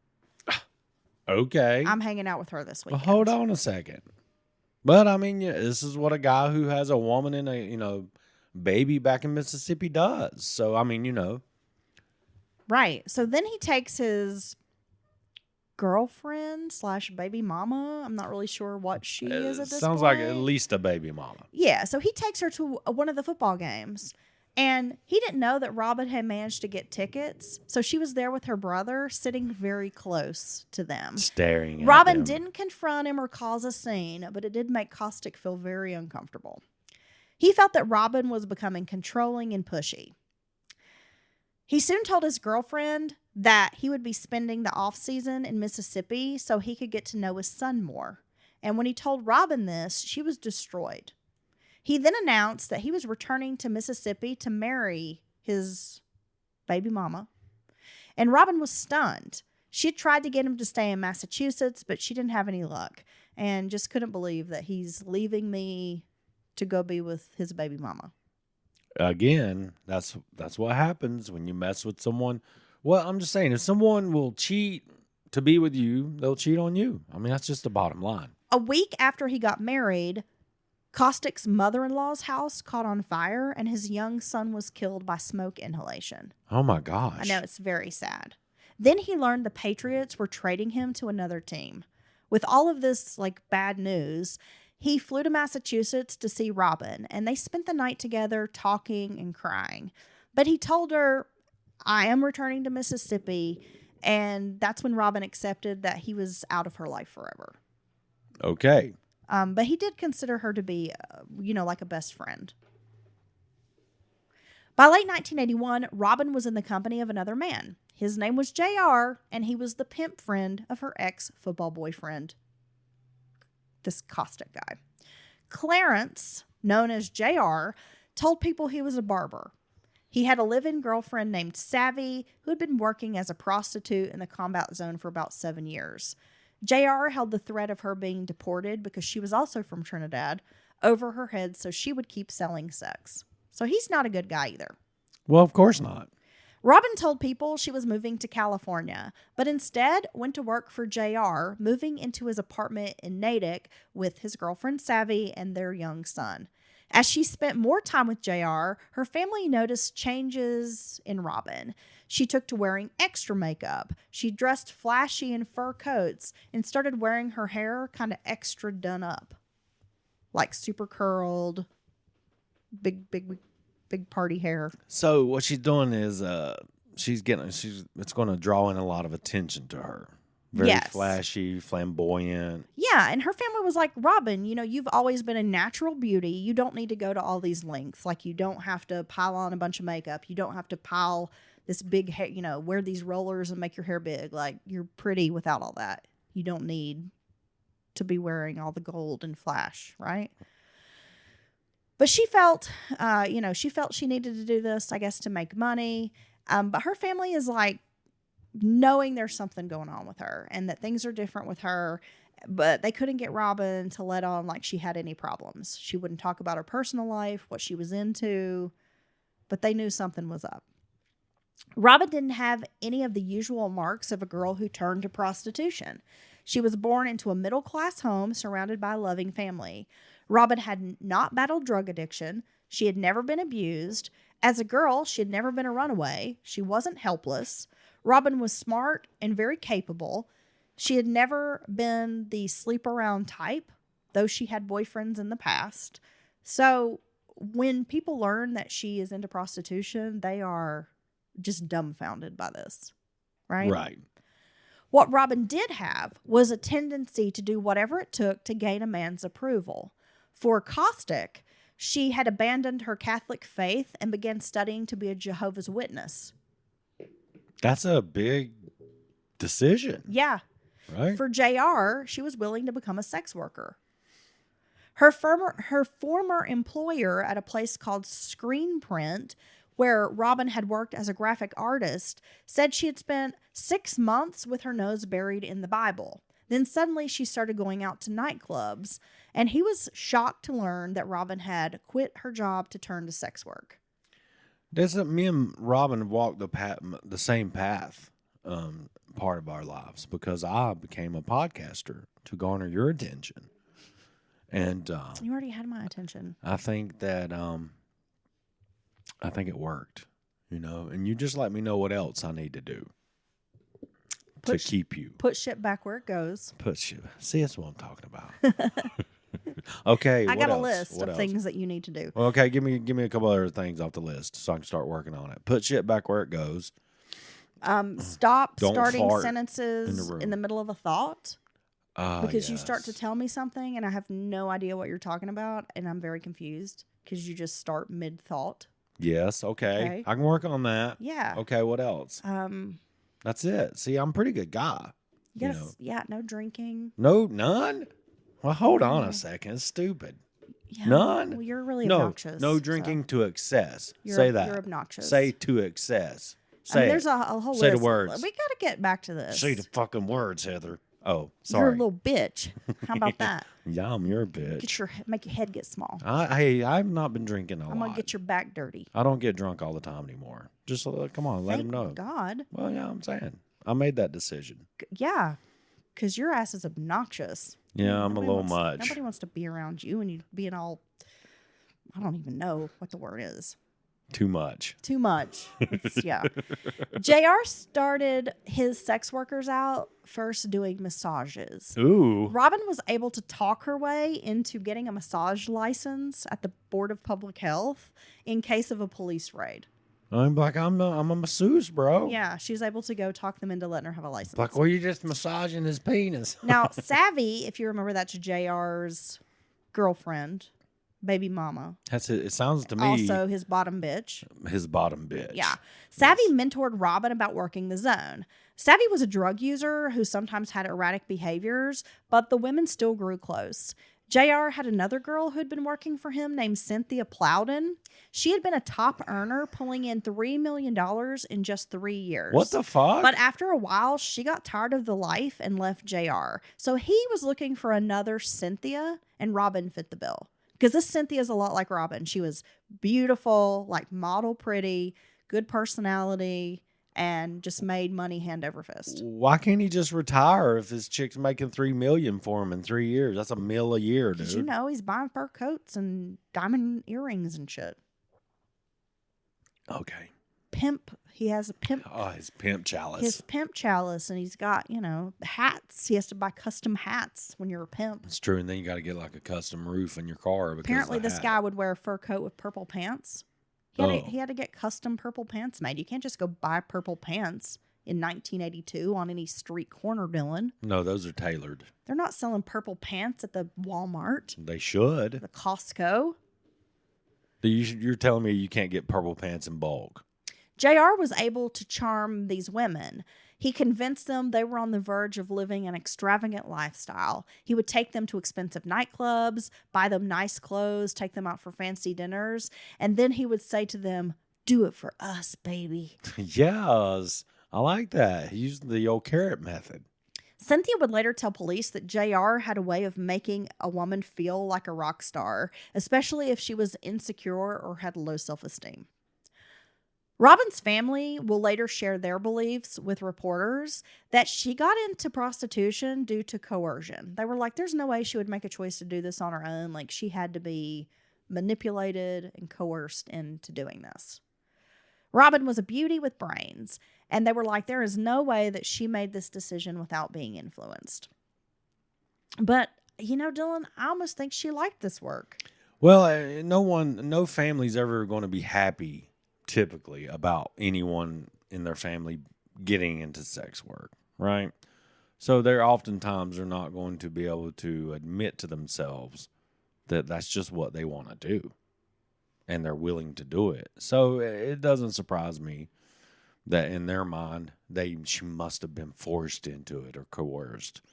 But it sounds to me like she doesn't mind that this type of lifestyle at all, because it's not like because she wasn't trapped. She wasn't trapped by drugs or circumstance or, some running from some horrible abusive household and get caught up with a pimp. Well, it's not that she chose. doesn't have anywhere to go. Right. So she has a probably family. feels like, oh, well, I can stop doing this whenever. Yeah. And I think that might have been, that mindset might have been how she slipped into it too, because I can try this, whatever I'm getting out of it. But I don't have to do it, and I can stop at any time because I do have a family. I do have other talents. Ray Kostick eventually learned of Robin's association with his former friend JR, and some of his friends around Boston had confided that they had seen Robin at Good Time Charlie's. He eventually contacted Robin's parents and expressed concern. Kostick told them JR was a pimp, and he was really worried that Robin might be getting involved in drugs or sex work. And Robin's mother surely agreed. She had met JR, and she didn't care for him. But Robin's mother also refused to give Kostick a phone number where he could reach Robin. She blamed him for abandoning Robin, moving back to Mississippi, and she was like, you introduced my daughter to this guy in the first place. So she has a point. You're just as much to blame for her becoming a prostitute as he is. She has a point to a degree. Soon, JR phoned Kostick with threats, telling him to mind his own business and stop spreading lies about Robin.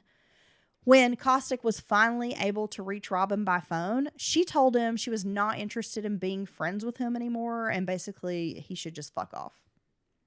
Robin cut ties with everyone from her past, including her high school friends. She had started telling everybody she was moving to California.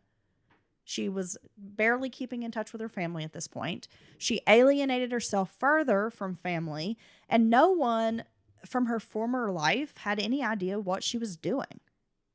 Eventually, Robin's parents would hire a private investigator, and he would make some shocking discoveries. And this is going to come later in our story when they hire this investigator. But just to let you know, the investigator learned that Robin had actually been working as a prostitute off and on while she was in high school. Ah. She had been leading a double life for quite some time. Oh, okay. She had sold sex before. Her family had been in denial about what she was doing back then. Her hometown had a high crime rate, and though Robin did come from a middle-class family, the neighborhoods in Methuen and Lawrence were filled with crime, sex, drugs, prostitution. And rock and roll. Yeah. So she had already on and off been taking money in exchange for sex back then. And her parents were just in denial about where she was getting money for these nice clothes and that kind of thing. Why are you wearing fur coats in 8th grade? When Robin was a senior in high school, she had begun dating older men. Her friends said Robin was often manipulated by these older men and that she was just a kid, but because she looked a certain way, it was expected that Robin would act a certain way. She was introduced to people who likely got the girl way in over her head, according to friends. So they're suggesting that some of these older boyfriends might have been pimping her out. Well, and that's what happens. I mean, just messing around with the older people all the time when you're a young person, you're going to end up in situations that are adult situations. I mean, it's inevitable. Robin was reckless. Most of the girls working knew the deal. At Good Time Charlie's, they were expected to get a man to buy them at least one drink before they conducted their business. I mentioned this before. But Robin would breeze in, she would pluck a client from his bar stool and leave without throwing any money at the house. She engaged in dangerous behaviors like getting into cars with 4 or 5 men, which the other sex workers refused to do. They were like, this is very dangerous. You cannot be doing this. Oh my God. She was brazen about stealing tricks from other women and was cocky. And most of the sex workers around the combat zone didn't like her. And because of this, they wanted to see her learn lessons the hard way. That's not good as well, because these are the people that should be looking out for you. Yeah. But she's pissed off. She's alienating them. A lot of them. During her stint in the zone, Robin became known to law enforcement. She was arrested, but the charges were usually dropped. Robin stood out to these law enforcement officers, most of them working Vice Squad, because she was not the typical sex worker. One of the officers called her annoying because of her attitude, because she was like a know-it-all. And when he would try to explain to her, like, you shouldn't be on the streets doing this, you know, she was real cocky and arrogant and like a know-it-all.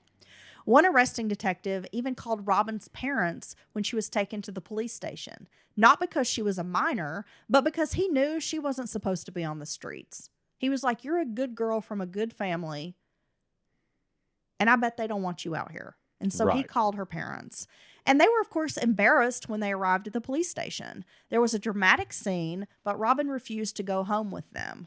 This particular detective showed Robin and her parents photos of recently murdered prostitutes and was like, this is what's going to happen to you if you don't stop this kind of work. He then told Robin, you should get a tattoo. That way, when we pull your dead body from the river, we'll be able to easily identify you for your family's sake. But this did little to deter Robin. Can't tell her nothing. In a few months, she had gone from dating a Patriots player to being arrested for prostitution. She now had a mugshot and had been diagnosed with a few venereal diseases. The best thing Robin had going for herself was the professor who handed her money freely, and all she had to do was feign interest. Dylan, can you see that this is probably not going to end well? No, this is building up to be a recipe for disaster, because I got a feeling that the professor's going to end up not being all that sweet. Dr. Douglas paid Robin for sex on occasion, but mostly the money was spent for conversations and strolls together around Boston Common. Within a few weeks of meeting Robin, she introduced William to cocaine. He loved the stuff and began using it regularly with Robin. William said cocaine made everything seem more interesting, and since he didn't have much of a personality on his own, he started to absorb Robin's personality. So anything she liked or was interested in, he was all of a sudden like, yeah, cool. We got to get some more of this cocaine. Yes. His feelings for the sex worker intensified. Dr. Douglas changed his schedule at Tufts to accommodate afternoons with Robin. He would try to see her in the hours before she started work at Good Time Charlie's. Sometimes they would meet for lunch or sit together at a public park. Then he would meet her again around 2 to 3 a.m. and stay with her until around 5 a.m. He liked the idea of being the last person she saw at night. Yeah. Before she went to sleep. That's right. During the early throes of passion, Dr. Douglas was feeling amazing. Not only was he seeing a beautiful young woman, but the cocaine was making him feel good too. It was like an exciting new adventure. William didn't want to return to his routine and dull life. He started taking Robin to nicer, swankier restaurants and clubs. He wanted to buy her things, new furniture, clothes, jewelry. He imagined taking her on trips to Europe or on tours of the South Seas. She finally took him to her regular apartment in Natick, where she made dinner for him. But she charged him for their time together and gave him a grocery bill. But he didn't mind. He doesn't care. He is just happy that she's cooking him dinner. And she's there to drain every dime she can out of him, it seems. Yeah. I mean, it doesn't... I mean, in your research, do you see her ever kind of warming up to him and being friendly, or did she always just view him as a means to an end? She always viewed him as means to an end. Okay. I mean, her relationship with him was strictly professional. Strictly diddly. Like, she saw him as, this is my cash cow. Okay. But she was not emotionally, she did not love him. She does not have, like strong emotional ties to him. If anything, she may care about him like more as a friend, but she's not like in love with him by any stretch. He talked about bringing her to Tufts functions where he could show her off to his colleagues. It's almost like he had nearly forgotten he was married to, quote, boring old Nancy, as he called her. William, you're going to get in trouble with this bullshit, dude. Dr. Douglas was no dummy. He knew that Robin was taking his money, but that seemed to be part of the thrill. Like, it almost seemed like he was getting off on the fact that he's paying. Like, that part was exciting. Right. Only a few months after meeting her, Dr. Douglas informed her of this plan to add her to the Tufts payroll. So, hey, I can get you even more money. Not only was he helping her plan the future, he was telling her, I'm going to get you on the Tufts payroll so you'll have a tax return. And then that way because she's told him she had a 5-year plan to make money and then she was going to quit being a prostitute. So he was like, well, let me help you have an income tax return. Yeah. So that when you do get out of the business, you won't have to explain this gap. Right. In your job history. That's very helpful, William. Thank you. But what he was really doing was integrating himself into her life. In less than 8 weeks, he had gone from paying her for sex to fully engaging in a paid relationship with her, one that could ultimately destroy his career and marriage. But he didn't care. At some point, Robin told William that he was gross. That's when he decided to do something about his weight. Pounds began dropping off William to the point that his colleagues began to notice and wondered if he was sick. Instead of his usual diet, which consisted mostly of pizza and hot dogs, he was seen lifting weights in the office. He had bought himself a set of dumbbells and would sit in the office and work out, and they would even see him going for a jog.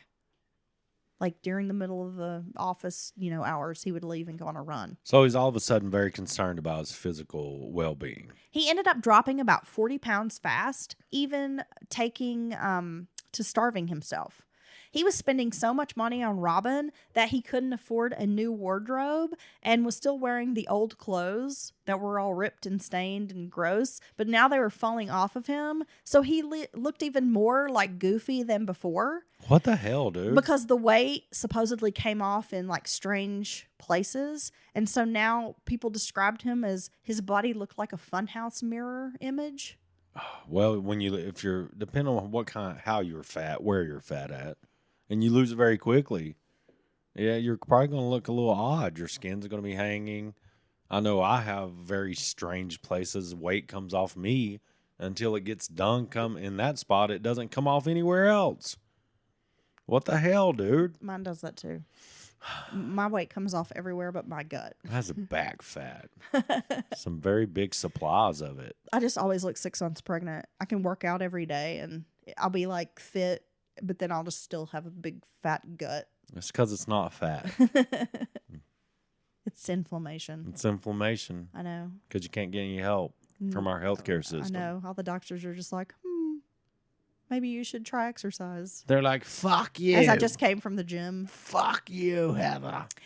He spent lavishly. He took her to concerts to see Air Supply and Olivia Newton-John's, like bands that he never listened to. But again, he's totally taking on Robin's personality. He bought her expensive perfumes, new clothes.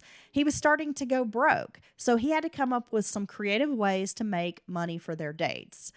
That's when Dr. Douglas started creating phony expense accounts for visiting professors so he could take her to fancy hotels or nice dinners. He ordered business cards for Nadine using his school account. He wrote her letters, lots of letters. When they weren't together, he wrote her love letters. I mean, just like multiple letters a day kind of thing. Cuckoo. Yeah, it's too much, dude. He told her she was the most important person in his life, above his wife and kids. In November, a detective from Vice Squad had started following Robin and William. The officer even confronted the pair and explained to William that his girl had a pimp, that every dime you were paying this woman is going to her pimp. William seemed to not want to know this detail. The police harassed Robin constantly. Robin decided to change her tryst pads, her trick pads, Okay. her fuck pads. But it seemed that someone was tipping the police off about her business. And she was right. That tipster was none other than Dr. William Douglas. He was playing a sick game. Since their earliest days together, William had followed Robin in his car and reported her activities to law enforcement. She was always on Vice Squad's radar because of her new sugar daddy, and she had no idea What the hell? that William was essentially setting her up. Now, why would he do that? You think to interrupt her business with other people, maybe? William thought if he had Robin arrested and hounded by police, eventually she would give up working and only be available to him. He was displaying stalker behavior, and his obsession was becoming dangerous because when they weren't together, he was following her. He would sit out in front of her apartment. No. Yeah. That's scary. Though he was stalking her and reporting her moves to law enforcement, William continued spending money on the woman. When she wanted a MasterCard, he accompanied her to the bank and vouched for her job at Tufts. He even rented a safe deposit box where they could store their cocaine. He bought Robin a $5,000 Toyota Starlet, a brand new car. Dr. Douglas had started tapping into his family's savings account, having run through his personal, extra cash. He even bought himself a matching Toyota Starlet. Can we point out that you could actually buy a car for $5,000 back then? Yeah, I'd never heard of a Toyota Starlet. I looked it up. It's like a little hatchback car. Yeah, they were very... They still sell them in South Africa, apparently. Yeah, that's true. Because they just released a brand new version of it. Yeah, that's this is the other side of American muscle, all the huge cars. There was, I actually kind of remember a big rash of small vehicles, Dodge Omni. I don't particularly... Well, the Toyota Corolla back in the day was pretty small. Yes. The Honda had little Civics. tiny cars. Little hatchback Civics. Dude, my grandpa had this 1981 Toyota Corolla, and it was yellow, and it looked like, because it was so little, it looked like a lemon on wheels. It literally looked like a lemon. Same color. It was so awful. And he loved that thing. He'd be like, I can drive this thing for a whole week on $5 in gas, right? Well, that was the whole thing. And he would sometimes come pick me up from high school when I was in 9th grade from track practice or something. And he would be driving that car, and I would be so embarrassed. Aw. Why are you driving the lemon? You should be glad he came down here and got your punk ass. Yeah, I know. Well, now I know that, but as a 14-year-old, I was just like, oh, this car is so uncool. Oh, well, that car would have been a step up from what I got picked up. But in. now I'm like, that was kind of a cool car. Sure it was. My papa loved it. All right, so I got a feeling our next half is going to be, it's going to get progressively worse. It's going to get progressively worse, Dylan, but we still have a few things to talk about here. Oh, okay. So what Robin didn't know was that not only was he stalking her, but William had also broken into her trick pads multiple times. He broke into her car. He was an accomplished burglar. He stole her phone and answering machine so clients couldn't call, and he did this more than once. Robin had kept a little black book with clients' names listed. Dr. Douglas stole that book and began calling married clients and telling their wives about Robin. What the hell, dude? Eventually, Robin found herself kicked out from Good Time Charlie's. JR was starting to suspect that Dr. Douglas was responsible for the series of break-ins and thefts of Robin's things. She had even caught William following her a few times, but confrontations usually ended in him crying and begging for forgiveness. I just love you. I need to be close to you. Here, take this money. Yes. But Robin stayed busy. She was helping JR lure high-end women for sex work. She had a client list that she was actively working. And Robin considered getting back into the massage work so she might be able to escape Dr. Douglas. If she's not out working the zone, he won't know where she is. Right. She can do her thing. But there was no recourse against the stalking. Dr. Douglas was essentially her shadow, and there were no stalking laws on the book. So even if she had tried to report his behavior at this time, there would have been nothing. Law enforcement wouldn't have been able to do anything to him. That's crazy. In the fall of 1982, a routine audit of the lab's finances revealed unusual purchases from Dr. Douglas. His expenses alone were eating up all of the university's grant money intended to be shared among the scientists that were working in his lab. There were vouchers for out-of-town trips and meetings, trips that no one remembered Dr. Douglas ever taking. There were vouchers for visiting doctors, including entertainment and upscale hotels. There were vouchers for his assistant, Robin, which no one had ever met, Condoms had been purchased. The invoice was titled Biological Fluid Collection Units. Oh my God. And come to find out, he had given these to Robin, and she was selling them to her peers in the zone. Can you guess how much money Dr. Douglas embezzled from Tufts University? $200,000. Over $67,000. Damn it. When called in front of the university's vice president and Tufts controller, William put on a fine performance. He assured them his expenses were accurate, though his record keeping might have been a bit spotty. The faculty demanded to speak to Robin, the assistant, but Dr. Douglas made up a series of excuses as to why she would not be able to come in and speak to them. Then he offered to pay back the monies personally, and they were like, no, that's not how this works. But we are going to continue investigating these expenses, and we're going to keep looking into this. By now, things at home were falling apart. Nancy was suspicious that her husband was using drugs, and he was also spending too many nights away from home. She also wanted to know about the strange expenditures on his credit cards. And William finally admitted to his wife that he had a, quote, girlfriend. But he blamed Nancy for the affair. It's your fault. It's what he said. He told her that her decision to return to work as a nurse on a night shift left him alone. Oh. Nancy said she didn't want a divorce, but that they needed to work on this problem and figure it out. Robin was beginning to establish more boundaries with Dr. Douglas. After he helped her get a $25,000 loan from Medford Savings Bank for a mortgage on a new home, Robin refused to tell William where she was now living. She wouldn't even give him her new phone number.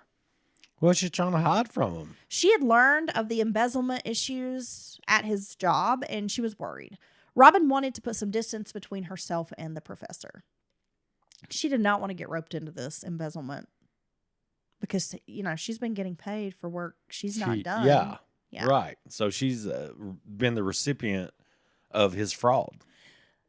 There were no stalking laws on the books at the time, as I mentioned, and Dr. Douglas's obsessive love might be viewed as normal by some people. Like, oh, well, that's just what happens when someone's deeply in love. People had some fucked up ideas back then. He's hiding in the trash can because he loves you, girl. Yeah, but Robin was trying everything she could to avoid him.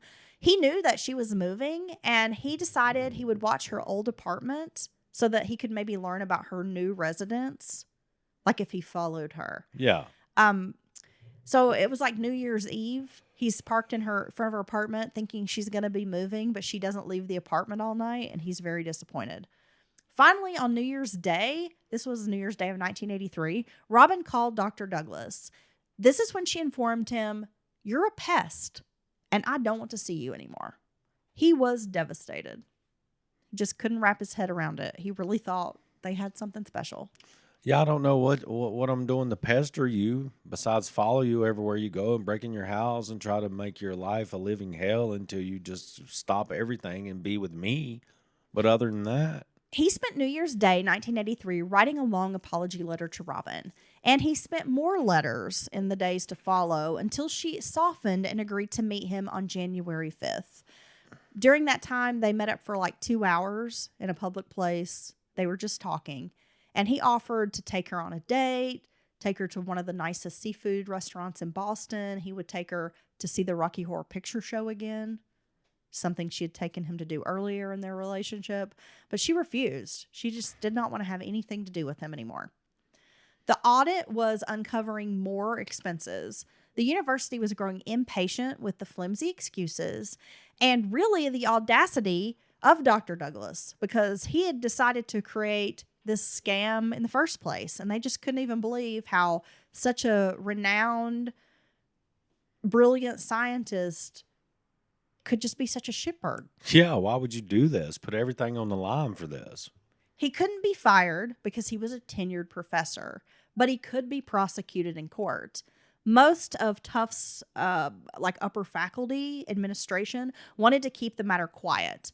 When Dr. Douglas was awarded a small grant from Johns Hopkins University to study effects of red tide on marine life, one of his colleagues' supporters is actually the lady Karen that had gotten him hired in the beginning, and her last name escapes me at the moment.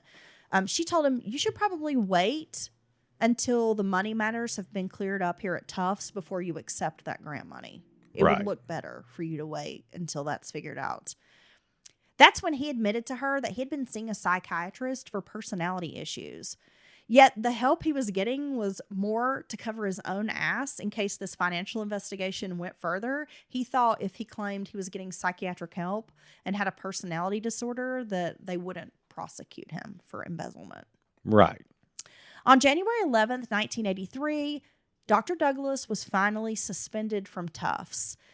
It not only was in relation to this money situation, but also because of his behavior at work. He had had several incidences with coworkers where he was behaving erratically, violently, just doing some Improper shit. weird shit. Yeah. By 1983, the combat zone was in major decline, and people were moving 11 miles away to an area called the Strip. Robin began working there at a place called the Danish Health Club. Co-workers noticed that Robin seemed to hate sex work and was doing everything she could to avoid intercourse with the Johns. They also thought she was cocky and arrogant, and Robin was immediately disliked by just about everybody at this Danish Health Club. Yet again. Dr. Douglas just started showing up at the club. Robin made it clear that she would only see him at this club, not outside like before. Now that he had no job, Dr. Douglas was of no use to Robin.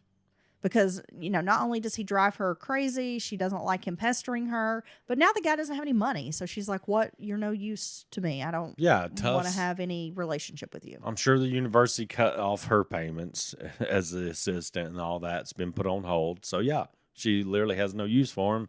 And now it's obvious she never had any types of feelings for him. Not that she had to, but it's obvious she didn't have any feelings. It was just about the money. Finally, she told him she'd quit working at the club so he would stop coming by, but he knew better because he's following her. He knows exactly where she is, just about all hours of the day. Waving at her, "How see you." That is when Dr. Douglas started calling the club all day, every day, warning them that Robin was a combat zone prostitute. The harassing phone calls continued, and he also started calling the police and the Board of Health, reporting that a prostitute was working at this health club.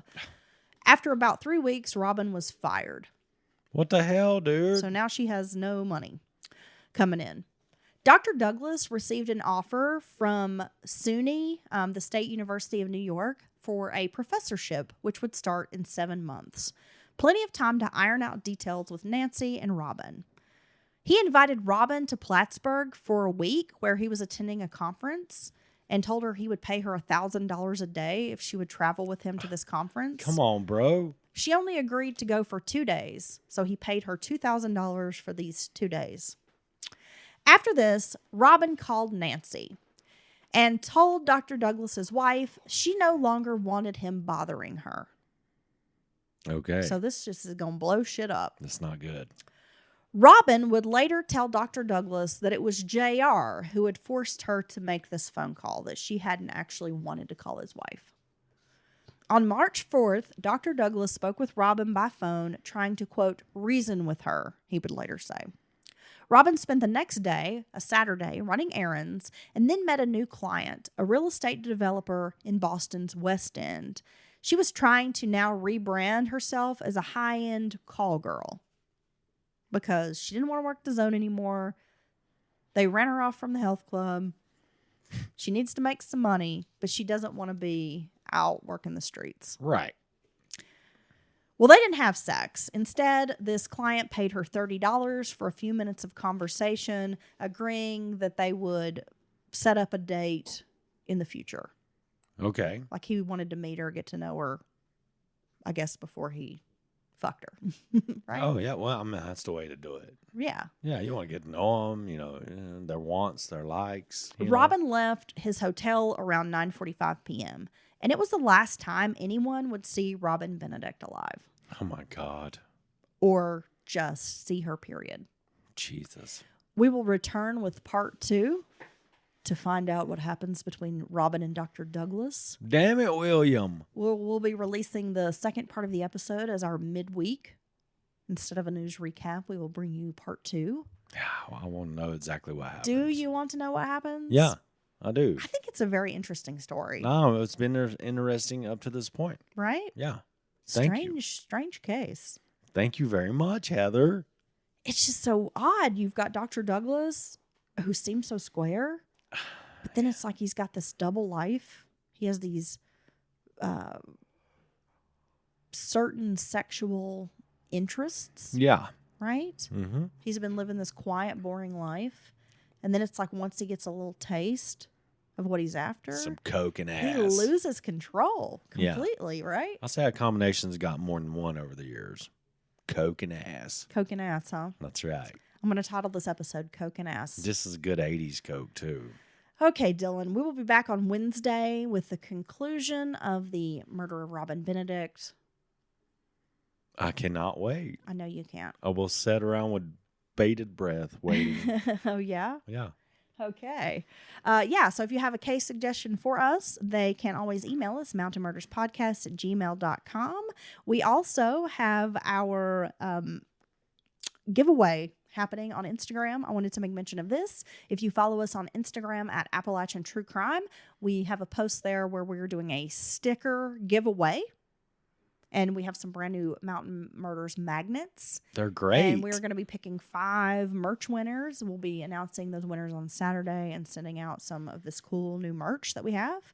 I just want to make mention that our story today was brought to you via a book called The Professor and the Prostitute. I used it for a lot of my research. It is a book written by Linda Wolf. There are also many news articles out there about this case. I'm going to make some posts on Twitter and Instagram. Well, I guess now it's called X, not Twitter, but where you can actually Did they really change the name? Yes, you can see the professor and photos of Robin. I also managed to find a few photos of what the combat zone looked like Wow. during the early 80s. And you can see all the porno theaters and strip clubs in the background. I'm going to post that so you can browse, get a feel for the story. Nice. All right, Dylan, anything else? Yeah, and I'm looking for a sugar daddy right now or sugar mama. Anybody that'd like to send me large amounts of money just so I can sit around and look. So basically, Dylan's like that 80s song. He's looking for a new love, baby. Yeah, I mean, we can call it love. We can call it love if you want, but I will make you feel wanted. You will? I'm going to make you feel wanted. I will come clean your house. And, So what you're telling me I need to pay you to feel wanted? No. Then you'll stop calling me ugly and talking Well, I've about not all called the you other ugly. people you No, this is about me right now. See, look how you do. This is about me right now. I Everything's about you. am unemployed and I need a sugar mama or a sugar daddy. Okay? That's what it's about. Okay? Well, if you'll be nice, I'll start paying you. You pay me? Well, are you going to be nice or are you going to be mean to me? Well, sure, I'm going to be nice. He's never nice. Okay, be guys. really nice. Bye. Bye.